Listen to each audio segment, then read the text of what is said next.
అదేంటి? ఇది పరమాణం నా చెల్లెలు చేసింది. ఇది సూపర్ గా ఉంది. ఇది దైవా చేసింది. తను ఇది మాత్రమే కాదు, అన్ని బాగా చేస్తుంది. తనతో ఎప్పుడైనా చెప్పావా? ఆహా, ఇది చెప్పేంత గొప్ప విషయం కాదుగా. ఏ బాగుంటే చెప్పవా? బాగుంటే బాగా తింటాను, బాగోపోతే ఫస్ట్ వెళ్ళి చెప్పేస్తాను. నువ్వు మాత్రమే కాదు, అందరు మగవాళ్ళు ఇంట్లో ఆడవాళ్లు ఏం చేసినా పొగడ్డం లేదు, వంకలు మాత్రం పెడతారు.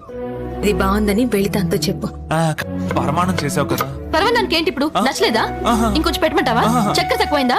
పరమాణం చాలా బాగుంది, సూపర్ గా ఉంది. ఇది మాత్రమే కాదు, నువ్వు చేసే ఇడ్లీ, దోశ, పూరి, పొంగల్, చపాతీ, కుర్మా అన్ని చాలా బాగుంటాయి. నువ్వు చాలా సంవత్సరాలుగా మా అందరినీ చాలా బాగా చూసుకుంటావు. దానికి కృతజ్ఞతలు. Thank you. ఇన్ని సంవత్సరాలుగా నేనేగా వంట చేస్తుంది, ఇప్పుడేంటి కొత్తగా? తనకేమైనా కావాలంటే అడుగుమను. వరం వరం. చిన్నప్పటి నుంచి నీకు ఏమైనా కోరికలు ఉంటాయి కదా, ఇది కావాలి అనిపిస్తుంది కదా, అది అడుగు. ఒక్కరోజు సెలవు కావాలి, దొరుకుతుందా? అంటే ఇంతకాలం నుండి ఒక్కదాన్నే పనిచేస్తున్నాను కదా, బాగా అలసట. మీకంటే సండే రెస్ట్ దొరుకుతుంది, నాకు అది